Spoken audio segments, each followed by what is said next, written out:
Welcome in, folks, to another great episode of I've Got a Theory. I'm your host, Henish. Excited to have on Jeff Fenster, serial entrepreneur, founder of Everbowl, started multiple companies. He's an investor. He's a mentor. He teaches people how to do stuff. And I'm excited to talk to him because he's also local here in San Diego, and we've got friends in common. And he's the real deal. So I'm looking forward to chatting with you, Jeff. Welcome onto the show. Thank you so much for having me. It's truly a pleasure and an honor to be on your show, and looking forward to having a good conversation. Yeah, absolutely. So obviously, you know a little bit about starting companies and selling companies and doing it and repeating it and back to back. And you've got a theory on the success formula. Yeah. A lot of people approach the concept of entrepreneurship, businesses, problem solving, success as this thing where it's like a mixture of uncertainty, and they're scared to get going because they have these anxiety and these fears around how they're going to be successful. So they feel like they have to know everything about something to even get going. They have to have a ton of experience, and then they have to hope and pray that they're going to be successful. And what I've experienced in my career and my theory is that success is actually formulaic. And when you apply a success formula to what you're doing, you will be successful. The issue some people get into is when they start to quantify when they have to be successful, i.e., I have to be successful by next week, Tuesday, instead of achieving a level of success, and then how they approach it.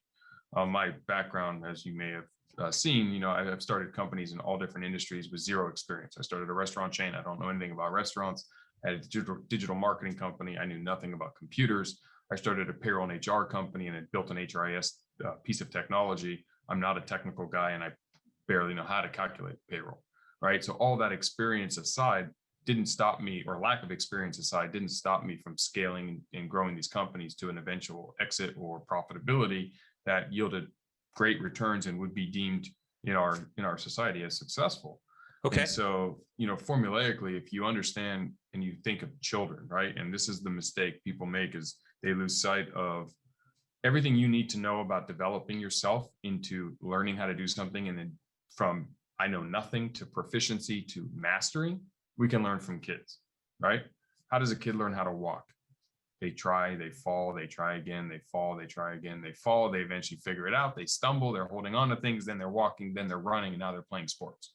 Sure. How do kids learn how to ride bikes? Doing the same process. Well, the same thing applies in business or anything you want to be successful at. When you can mix effort with repetition and passion, you will be successful.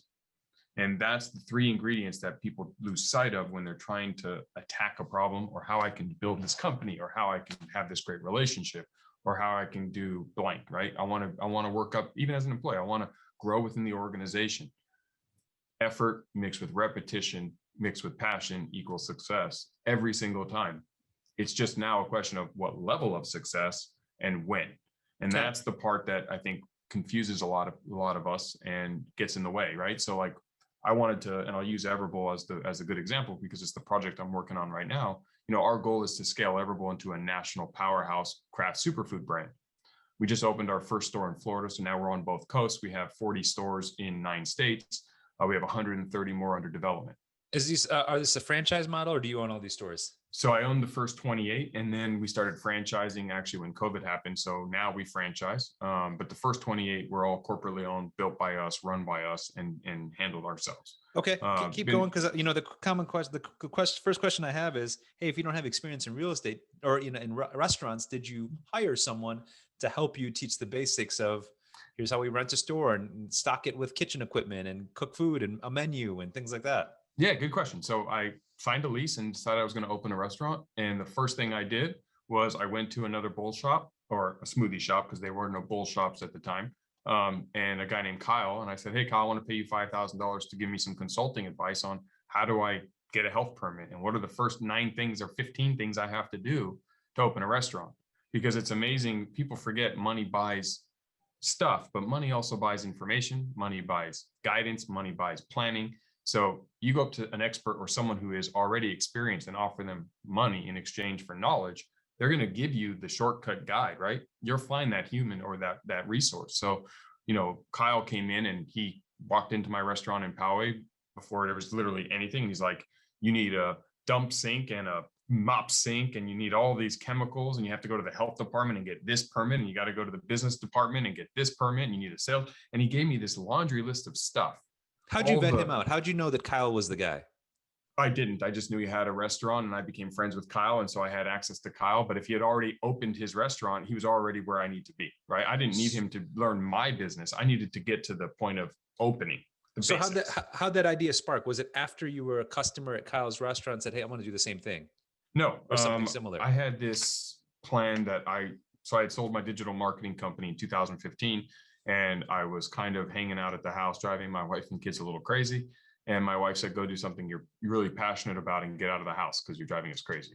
Is this because by 2015, you'd already had enough businesses where you didn't have to work a regular job anymore? Correct. Yes. Yeah, I was in a position in life where I didn't have to eat what I kill every day, so to speak, which is a good thing. Obviously, it gives you options and freedom, but that, again, is on the precipice of the success formula, right? I understand how to build successful companies, not because I'm special. And that's the key thing. And what I would love to have any of your audience get from this episode is there's nothing special about me. I'm not remarkable in any different way other than I know how to do a success formula that I've applied and have done again and again, right? And so it's the ordinary guy doing the extra stuff to be and do extraordinary things that anybody can accomplish. There's nothing special there. Okay. Where most people lose, the secret sauce. Yeah. Where most people lose and fall off is they either have an unrealistic timeline. I need to do this by tomorrow, right? I'm not in shape. I've been sitting on the couch. I might be 50 pounds overweight and I need to get in shape by next week, Friday. Well, that's unrealistic, right? That's an unrealistic goal. So you're not going to be successful. So we set these unrealistic goals. And so we start strong. And I'm sure anyone listening to this has had this experience of starting strong and then falling off. And it's very simple why they fall off. And again, it's effort mixed with repetition, mixed with passion. The repetitions stop because you fall off the train. And the reason you fall off the train is because you don't build and win stack. And so win stacking is part of the success formula, right? And what win stacking means is you set micro daily goals that you can accomplish without fail. So like, for example, like getting Kyle in and having him help you pass the health stuff. So what was some of your timelines that you had for your restaurant? So I don't put timelines on things like that. I put timelines on goals, but I don't put timelines on like that. So for me, it was very simple. I signed the lease and I had this building. I had to figure out how to open the store. So daily goal, reach out to 5 different Kyles and get someone to say yes. Kyle was the first one I asked and he said yes. So I was done. Mission accomplished. Boom. Day 2, start implementing all of those things that have to happen. I mean, this is more of the technical side. But if you think about it, and I'm going to use the workout analogy because it's just more applicable, everyone can kind of have some connection to that. If I'm sitting on the couch and I'm overweight and I want to get in shape and I want to run a half marathon, day 1, put on your gym clothes and watch TV. Day 2, put on your gym clothes and walk or run to the mailbox. Day 3, put on your gym clothes, walk or run to the second mailbox. And each day go one more mailbox because all of those goals are achievable. Nothing is too big of a thing. And I'm starting to win stack. I'm getting into the habit of putting on my gym clothes every day, getting out of the house and moving towards a mailbox. And every single day I'm going further and I'm getting 1% better or Kaizening my approach. Is this something that you write down as well? I don't personally, but there's no reason not to. It's ingrained in me at this point, right? Like I always have a daily, what am I doing today to get a little bit further ahead, or Kaizen to get 1% better every single day. And that's the part that you have to identify. But so let's talk about what Kaizen is, because you're dropping that term like everyone knows it. And I don't think a lot of people do. Sure. So Kaizen is a Japanese term that is the concept of getting 1% better every day, to Kaizen what you're working on or doing. And by doing that, you will see, incredible gains over a period of time, because too often it's like, oh my God, how am I going to climb Mount Everest, or whatever this mountain is in front of me? It seems so big and arduous. Like I'm out of shape. I want to run a half marathon. It's impossible. Of course it is. But is it impossible to put on your gym clothes today? No, well, that's 1%, right? Is it impossible tomorrow to put on those gym clothes and walk or run to a mailbox? No. Right? So when you first started doing this, what was your very first business that you started? Payroll and HR company. Okay. So and then why did you choose that? So this is how I got into entrepreneurship. But I graduated law school and was going to be a sports agent and had a daughter. So decided I didn't want to pursue that career. And so I had to get a job and start paying off law school loans and support the family. And so I got a job at ADP, the payroll company. Sure. And I was their outside sales rep. In my first 6 months, I was fortunate to be the #1 sales rep in the country, and I was really successful. And I was making a lot of money, and I thought this was my career. And this was back before the word entrepreneur was even a word. There were business owners and employees, and this was pre-social media days. So this was 2006, 2007. And I went to my boss, and I had earned a $17,000 bonus. And I went to my boss in January and said, I earned this bonus. Can I have it? And they explained to me I had to wait till the end of the fiscal year. And that wasn't until June. So I get it in July. And I was impatient. I just bought a house, and me and my fiance and my daughter were living in this house. So I had all my money sunk in that. And I had pre-spent the 17 grand on making a nice sizable payment off of my law school debt.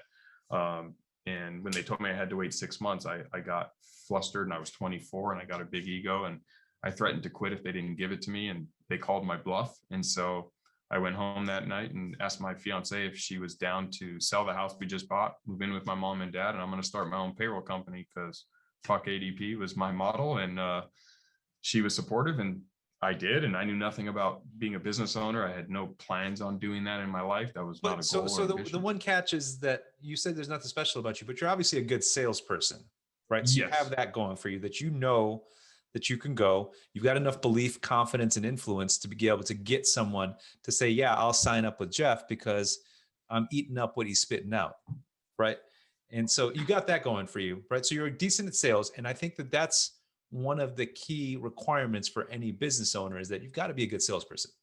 Well, so yes, but I don't want that to discourage people, because True. I'm good at sales because I understand, again, how to be successful at that craft. It is a learnable skill, even if you're not a social butterfly, which I'm not. You take me, people think I'm like this social butterfly. I'm actually not. I don't feel that comfortable in a big environment. You put me in a bar, and I'm not going to be the life of the party or the scene. Sales is, too many times people are selling, and why I've been successful in sales is I don't sell you things. Yeah, of course. That's just not what I'm going to do. I'm not going to sell you. What I am going to do is make friends with you, and I'm going to understand your needs. I'm going to see if I have a solution for one of your problems. And if you don't tell me what it is, I'm going to hunt for a problem you have that I can solve, because what that does is that allows me to make a deposit with you. And all of a sudden I built trust with you. And that's all I've ever tried to do, whether it's my service or not. And so, yes, I'm good at sales. And yes, that confidence was there that allowed me to go try and do what I was doing. But there was no roadblock or, book. There was no roadmap for me on starting a payroll company. So you started the payroll company. Did you have a mentor? Did you have an advisor? Did you hire someone from ADP to say, walk me through this?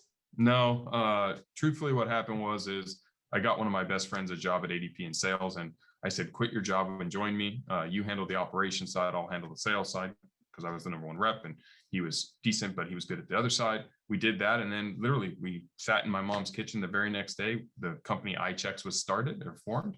We had $20,000 and an idea, which was, why don't we go sell all those people I had just sold payroll to ADP and try to see how many of them will come join us. And so I did. And so I went out to all of those previous clients I had sold over the last 6 months and said, hey guys, I know I just sold you on ADP. It is the best in the business. It is a great company. I'm starting off on my own. I would love it if you would join me. I'm willing to give you 50% off the rate you're paying with ADP. I can't promise I won't make mistakes, but I can promise you are literally one of my first 50 customers, and I'm going to treat you like you are my only customer. And if it doesn't work out, I'll put you right back with ADP. Are you willing to give me a shot? Somebody said yes. A large percentage of them said yes, because I made friends with them. That was for sure. Before. It was relationship and rapport primarily, right? That was the foundation of the sales. You didn't have any issues with like non-competes or the lawyers coming after you or anything? Luckily they tried to threaten me, but I went to law school. I have a law degree, and non-competes in California are not legal unless you're an owner of the company or a partner. Yeah. So as a basic employee, although they threatened me with all these legal paperwork and all this stuff, they're not binding in California. So I basically gave them the bird and told them, no, I don't care. Pound sand. Yep, for sure. Okay. And they never did anything. So you did the sales that way, you got the business in. So that's kind of the premise there, is that, with that payroll company or the paycheck company, is that you had clients that were willing to jump ship, come with you, start being your baseline for your company to get growing. And then you just Correct. took it from there. How Correct. long did you have that company for?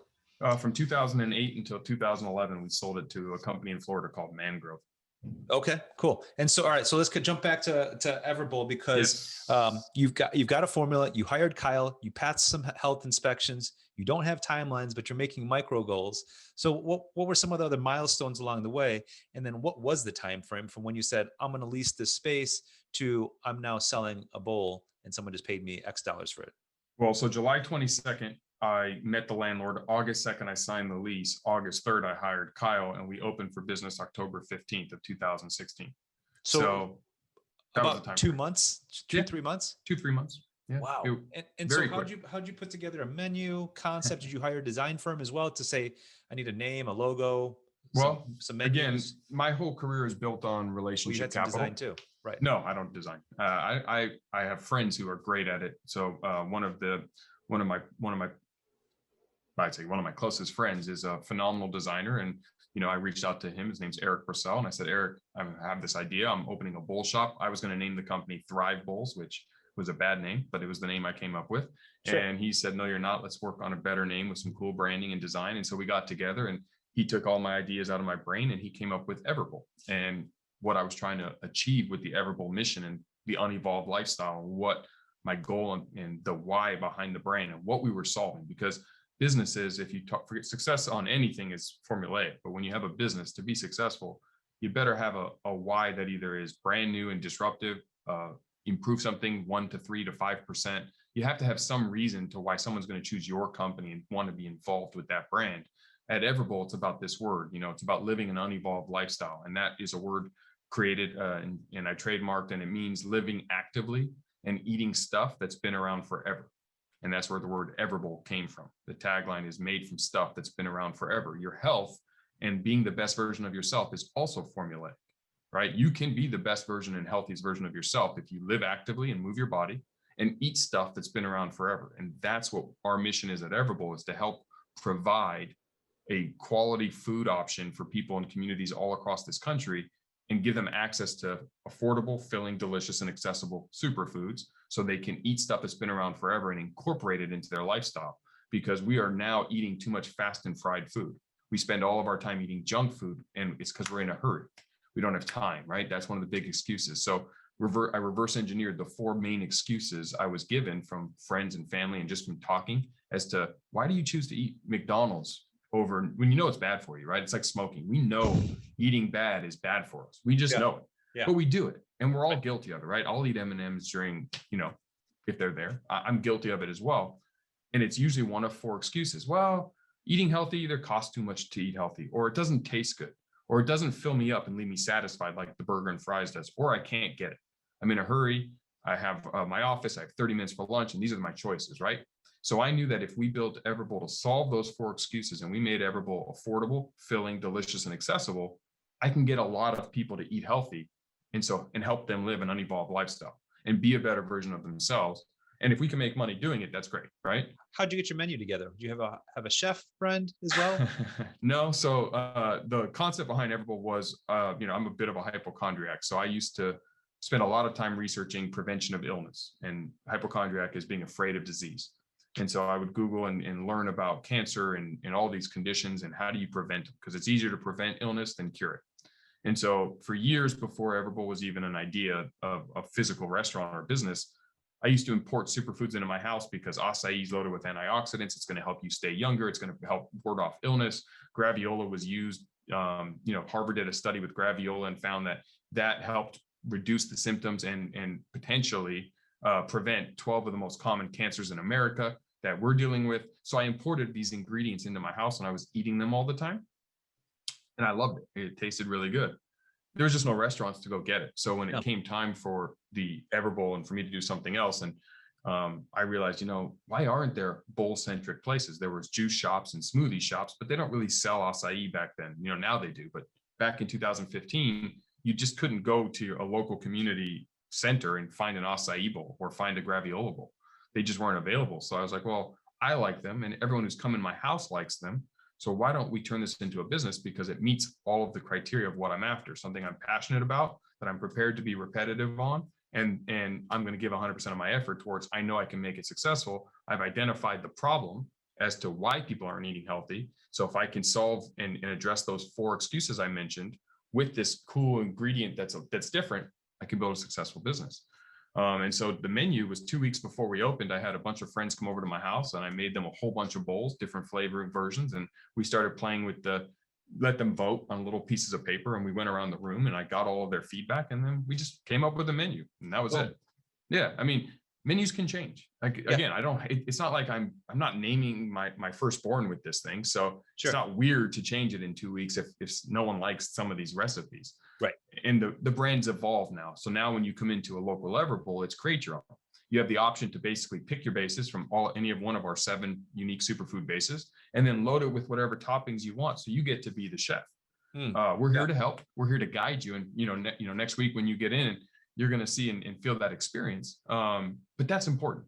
And so again, part of the success formula, the theory of why is it easy or able to be successful, even if you have no experience, is because this isn't rocket science. You got to remember, most industries are run by industry experts, not business experts. Sure. And so I know how to build and scale businesses. So when I'm in the restaurant space, I'm dealing with chefs. Well, I may not be a chef, but there's lots of chefs out there. So if I failed on all of my recipes, pretend I completely struck out, I could hire somebody to come in and help me build a menu, right? I can still do that. Nothing's changed from the brand. Yeah. And you see restaurants changing their menu and coming out with new flavors and new things all the time. And that's just part of the process. So for Everbowl, it was, let's make healthy eating affordable, filling, delicious, and accessible. And that's what our focus is every day. Wow. So congrats on that. How do we get one in PB? What are you expanding to in PB? Well, San we almost Diego? opened in PB. We have 23 locations in San Diego. Mission Valley is pretty close to you. Pacific Beach is always tough just because they want a premium. They want a premium, and it's just been an interesting market, but definitely would love to see a Pacific Beach location sooner, if not later. There's a handful of bowl places. Mad Beat. Mad Beat's a good one. I like Mad Beat. There's Brazil Bowls as well. There's a couple other. Is that by the Bonds? It's a little bit further east. It's like just west of Ingram. Okay.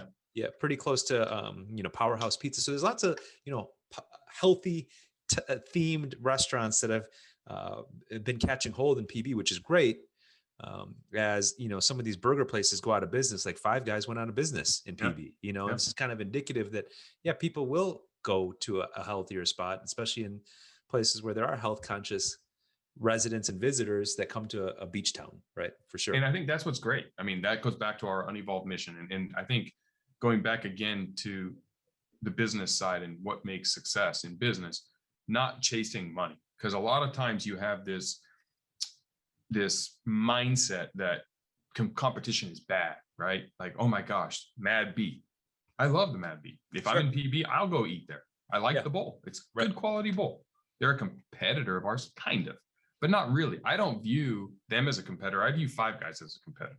Yeah, because you want to take away their business. Yeah, because if you choose the Mad Beat and you eat a good quality acai bowl, you're doing good for yourself, and that's what I want you to do. That's your big why. That's my big why. And the best explanation of this I've ever heard was actually Elon Musk. And so I have to give him the credit and share, because when he said it, it like put to words what I felt, but I didn't have a good way to say, and somebody was asking him like, hey, are you concerned about all these car companies that are starting to create electric vehicles? And he said, absolutely not. I'm not competing with them. I'm competing with gas powered vehicles. If every car on the road is electric, my mission is done. Whether you choose Tesla or not is secondary. It's kind of the same thing with me. If we get everyone, you look at heart disease, stroke, obesity, cancer, diabetes, hypertension, and all these conditions that are plaguing us in the United States and draining people of the quality of life that they deserve and preventing them from being the best version of themselves, and all comes down to diet. It comes down to diet and lifestyle. 80% of it. I mean, there is a percentage of it that is genetics that maybe, I can't get into, but sure. If everyone ate right and everyone moved their body, we would have 80% less of these conditions. And that's my bigger why. And that's my passion to help solve. It's a tough thing because, I know, I've shifted my eating habits over the years where I don't touch fast food anymore, and I've eaten pretty healthy. And, but when I talk to my friends, especially the ones that I grew up middle class, but my friends that grew up like really poor, they're like, yo, my mom had 3, 4, 5 kids. she had $20 for meal, and we could go to the dollar menu at some fast food place and get 20 items and fill us Right. up, and we wouldn't complain that our stomachs were grumbling. And so, that's the tough thing, because nice food costs money, right? Going to a place like a Whole Foods and getting groceries is going to cost you double what it costs to go to Food for Less, right? Sure. And so, same with your restaurant. I'm assuming you don't have $3 value meals that Correct. like some of the fast food places. So how do we solve this problem of the economic inequality when it comes to access to healthy foods for people that don't have the same income levels that we're experiencing? And this isn't an easy question. We don't have to No. necessarily tackle it, but something worth talking about, I think. Yeah, no, I mean, I'm happy to give you my thoughts. I mean, I think it's a double-edged sword, right? There's two prongs to that question. The first one is obviously the reason you can go to McDonald's and get a $1 hamburger is not because McDonald's Subsidized. It's subsidized by the government, right? The Subsidized. meat industry is subsidized. So that's there. And number two, most people don't know this, but at McDonald's, they make their money selling you sodas. Sure. They're in the soda business. If you think Yeah. they're in the burger business, you don't understand their true business. They make their money selling you the Coca-Cola cups. For Yeah. $1.50, it costs them less than a penny. Yeah, no, I And they remember. make I worked in Taco $1.49. Bell for 2 years in high school, so I remember Yeah. the managers telling me that. Like, Yeah, they'd rather you give away drink. burgers, sell the Yeah. drinks. Yeah. Yes, and that's would you like fries with that is to get you to eat the salty fries when you need the drink, right? So For sure. So there's the subsidization side, but as far as the element, I'll kind of spin it around, and I'm not challenging that some people aren't so financially distraught that it's not an option, but the majority of people who hide behind the cost element, I do challenge you to look at your life and all the things around you. More than likely, they have $1,000 phone in their pocket. More than likely, they are spending money on all these other things, and they're justifying the expenses on their extra clothing and all this. When you take a look at it, what you're costing, the cost of eating the $1 hamburger over the $5 or $8 or $10 salad or acai bowl or Whole Foods, whatever you purchase, you're actually paying more for the $1 hamburger. You just don't realize it yet. It's a later price. It's the side effects. It's the consequences. So you're saying it's a matter of priorities, right? It's a you're matter trading of years of budgeting. your life. So Yeah. I don't know, how expensive is a year of life? Yeah. So it's a budgeting priorities type thing. And it's kind of also comes down to mindset. Hey, instead of spending X amount on brand new Yeezys, maybe you should put that towards your monthly food budget. Well, and I mean, I don't think I have to, this isn't going to be something that I don't think everyone would agree, but when you're not healthy, you're not going to perform your profession as well. You're not going to feel good. You're not going to perform good. You're not going to make as much money. If all of a sudden your health was there and you felt good and you looked good in the mirror and you had the confidence behind feeling good and looking good, more than likely your productivity is going to increase, which means more than likely you're going to get paid more because you're going to get either the promotion, or if you work for somebody, or you're going to navigate, or if you're in sales, you're going to sell more because you're going to have the exuberance and you're feeling good, right? It all starts with the fuel we put in our body. So if you put shit in your body and you eat that and you feel lousy, you're less likely to wake up early and attack the day with the vigor that it takes to be successful. So in a way, you're also reducing your income by eating that food, and you're justifying it, and it's a vicious cycle. And so if anyone makes that shift, I think that you will see immediate results, and immediate meaning 60 days. That's a tough shift for people to do. And obviously it's breaking years of bad habits, and probably even familial bad habits, because you're probably inheriting it from your parents and your other family. So, okay. So I've learned a lot this episode, right? Effort, repetition, passion, win stacking, Kaizen. What's next? How do, and so I think you also mentioned that you teach success as a course. Entrepreneurship. How does that work? And because, you might have a new student out of me. Well, I mean, I have, yes. So on LinkedIn, there's 2 courses on LinkedIn. If you're a premium member, they're free. If not, just hit me up and I can send them to you for free. Anyone on your audience, just send me a message on LinkedIn. But LinkedIn Learning has a Netflix library kind of streaming content. And they have professors and instructors like myself who have done courses. And you get that included if you're a premium member. If not, you can pay for it, but you don't have to pay for mine. Just send me a message and I'll send it to you. Huge perk. Thank you for that. Of course, yes, to your audience. One is on relationship capital and leveraging it to be successful, and how you can use relationship capital to exponentially grow your professional career and your personal life. And the other one is no marketing money, no problem, and creating a buzz with no money, and how you can do these things. With Forbes School of Information and Technology, I have a basic course on starting a company, just on literally you have an idea and you want to build a company, they hired me to put a course together. It's basically like Entrepreneurship 101, from business planning to, capital raising, to getting your idea launched, to building and hiring people, all those things. Those are all cool tactical things. I still challenge you, when you ask me what are the 5 core values I live by and Everbowl is built on, it's very clear and simple. It's make friends and have fun. Those are 1 and 2, and bar none. That's the foundation of everything. Sure. It's all about making friends and having fun, because from there, it allows all the other things to happen, right? Yeah. Kaizen is definitely number 3, right? To get 1% better every day. If you're not getting better and you don't set these little micro goals for you to achieve, you're going to fall off the track, because you won't see you won't see progress. And lack of progress is what gets people to quit on themselves. Oh, I've been doing this for a month and I haven't seen the results. It's not working. I'm going to stop. Yeah. Well, it's not working because your expectation of working is too big, right? Yeah. You got to have micro goals, because then you see the progress and you're like, oh my God, it is working. I'm going to keep going. I'm going to go better. I'm going to go better. I'm going to go better. And so Kaizen is huge. And then be remarkable. If it's worth doing, it's worth overdoing. Why do you accept mediocrity in your life? If you're going to do something, do it. Yeah. Otherwise, watch TV, right? You might as well just not do it if it's not. And then the last one is being change ready. The world changes every day. COVID obviously kicked everybody in the teeth. But if you have a change ready mindset, you're able to adapt and pivot as you need to. And you don't get so stuck in your old ways that you're lost in the forest for the trees, and that's a vicious thing that hits everyone. And when you do those 5 things and you attack the world with those 5 concepts, it's just a question of when, not if, you will be successful at whatever it is that you're after. And that's, yeah, I hate when people say, oh, this is how we've always done it. This is how it's been done. I'm like, that doesn't mean anything to me. Like, yeah, that's a good baseline. Go ask Blockbuster about that. Yeah, it's a good baseline, but let's try something different. It's a different idea. And it's interesting because, I run a few small companies as well. And when we're trying to come up with ideas for solving any problem, I always ask people to bring forward their bad ideas too, just to see if there's any good elements of that bad idea, or we can rule it out and say, okay, cool. Thanks for pitching that crappy idea. We're going to mark it through, but just know that that's not on the list of good ideas anymore. Exactly. Right. And sometimes the bad idea yesterday is a great idea tomorrow. Right. Oh, yeah. Things change. Now that bad idea is a great idea. Yeah. Sure. Right. Sure. It's happening all over the place. Yeah, that's interesting. Yeah, this is huge. And this is one of those things where a lot of people say they want to become a business owner, an entrepreneur, and something like that. And one of my attorneys that I work closely with, I was just on a call with him earlier. And one of the things he's told me that sticks with me is that people want to become an entrepreneur because they don't want accountability. Right. And that's interesting, because that's the difference between people that want to become an entrepreneur versus the people that do become entrepreneurs, is because a good entrepreneur holds themselves accountable, right? Maybe they use a coach, maybe they use a mentor, maybe they have some kind of partner that they have accountability with, but you can't be an entrepreneur and not have good accountability and holding yourself account, because you think like, oh, I'm going to make a social media video and then all of a sudden be popular and sell X thing 1 million times and be rich.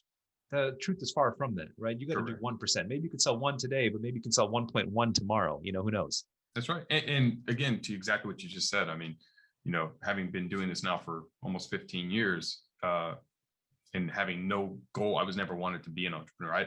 That word didn't exist when I started. Now it's like becoming more sexy, and we're glorifying this profession because you're seeing the Jeff Bezoses of the world and the Elon Musk's and how they created the social media. You get insight into the human, but what you don't see is, and that's the best one I've ever seen or read, was, entrepreneurs work 100 hours for themselves so they don't have to work 40 hours for someone else. And that's really what it is, right? If you want to work less and enjoy your quality of life, this is not the profession. True. You do this because you can't do it any other way, right? Yeah. You're either not programmed or wired to work for somebody else, or you believe that there's a concept or an idea that the world needs and it's not there. And by gosh, you have to be the person that helps spearhead doing that. If you don't, or you like what I say, the first question I get asked in when I speak at San Diego State's Lavin School of Entrepreneurship is, what does entrepreneurship mean to me? And I asked the question and I answered. And for me, it's very simple. It means you're a problem solver. That's what an entrepreneur is. We solve problems every single day, all day, nonstop. Yeah. So it's I don't want to compare ourselves to the first responders who are amazing, but in our own way, we are business firefighters. True. Putting out fires, solving problems, preventing problems. And the number one rule in business, if you own your own business, is staying in business today, right? Surviving the day. That's it. That's Yeah. the focus. So Tomorrow will happen. So it's interesting, Jeff, because when you're an entrepreneur, it's tough to predict 3, 5, 10 years into the future, especially with the background that you've had in so many very different businesses. It's hard for you. Is it hard for you to say in 5 years I'll be doing X? It's impossible. I Okay, don't do just checking. 5-year business plans. Like someone says, oh, well, do you have 5-year projections? No, I don't tell you how many jelly beans are in the jar. I don't know. Yeah. Yeah. And it's interesting because I think of the same way, because, I own a construction company now, as of 3 years ago. And if you told me 5 years ago, 2 years before I started a construction company, if I'd ever owned a construction company, I would have been like, I don't even know what construction is, because I don't do construction, but I'm in the same boat. I own a construction company. We build our own Everbowls. oh, wow. And I can barely put Legos together. Yeah, exactly. And so, so it's I was like, now that I've got the bug of being an entrepreneur for the last several years, I don't know what my next business is going to be, right? If something falls in my lap, I'm like, that's compelling and I'm passionate towards it. Let me put some effort into it and repeat. I'm not against it because there's things coming up, right? And having our mutual friend and Carl, with all his space involvement, I can't help but think that there's a possibility that I could become involved in a space business in the next 7 to 10 years. It doesn't sound impossible. It's not totally out of this world. Absolutely. The idea is out of this world. I mean, fair, right? But every business out there was started by a normal human being. I mean, we're all normal. And so it's, Everbowl for me is a manifestation of something that makes me feel good. And I love what we're doing. I love the mission of the team. I love everybody who works with us to get us to where we're trying to go. And I see how we're leaving a positive impact on society. And that instills the passion in me every day. But if the passion wasn't there, I mean, I can't tell you 5 years from today. I don't think anyone can. Yeah, no, I mean, unless you're in that plan. Like one of my best friends growing up in college, he had written out his whole life plan. He was going to get his job at GM, where he was going to be, when he was going to get his promotions, where they were going to go for his 5-year anniversary, how many kids he'd have. He had it all written out. And, and it's to his credit, it's gone to a T. And he's happy that he was able to outline his life, and it's kind of checked, and it's still there. He's 20 years in, he's still at GM, just like he wanted, and et cetera, et cetera. But it never works out that way. Like he's the one in 1,000 guys that I know that's ever done that. Yes. I mean, 5 years ago, you would have asked me what I'm doing today. It's not what I'm doing. Yeah. I mean, a year and a half ago, we were never franchising this brand. We were building them all ourselves. We started our own construction company. We were building them ourselves. We were importing our own superfoods. We were going to just grow corporately owned and scale the country. Yeah. And then COVID happened, right? And all of a sudden I couldn't travel anywhere and I couldn't do those things. And growth outside of where we were was very hard. People lost their jobs and people had to shut down restaurants, I'm sure, right? But people needed healthy food even more, right? Yeah. COVID changed everyone's plan. Yeah. 2008, I started a payroll company and literally the financial crisis happened like 6 weeks later. True. How'd that impact it? Did you just pivot and adjust? Yeah, you pivot and adjust. Started a recruiting company to help my clients who needed to find talent because they couldn't find talent. The unemployed list was so high, everyone was unemployed, and the people who had jobs weren't leaving jobs because there was so much fear and angst in the financial meltdown crisis, right? Wow. It's just pivoting. It's just adapting. It's changing. It's driving your boat where you need to drive and not quitting, right? And setting goals that you can achieve today. I could spend hours talking to you. I really appreciate how much time you spent with me to share all this information. I'm taking you up on your entrepreneurship class that you've got on LinkedIn. I know I'm humble enough to know that I don't know everything. So I like to learn from people that are good, better, and become 1% better myself. That's a fact. I love it. And it was great to meet you too. And we gotta meet for a bowl, man. A local guy. We'll go to Everbowl together. We'll have a bowl.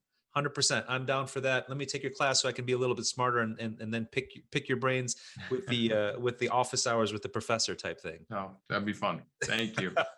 Jeff, hey, thank you for joining me on another great episode of I've Got a Theory. It's joined by Jeff Fenster today. Please like, comment, subscribe. Jeff, hope you can share this out with some of your crew as well. I'd love to be able to share what you just shared with people that you know so they know it, right? I'm sure you do this around your dining table, but this did get out some great points that is going to help people's awareness. Just this morning, my trainer asked me about how he could start his own business. And I'm like, that's not a question that you could ask me between sets, bro. You know, so, so we can go from there, but I'm going to direct them your way though. How about that? Absolutely. And I will absolutely share and promote. And I'm excited to continue to see all the other guests you bring on and learn more theories. It's been great. I've learned a lot from this project, and I think we're right around episode 100. So it's been super cool. Congratulations. Thanks, Jeff. Thanks for joining me. Thank you. We'll catch you next time.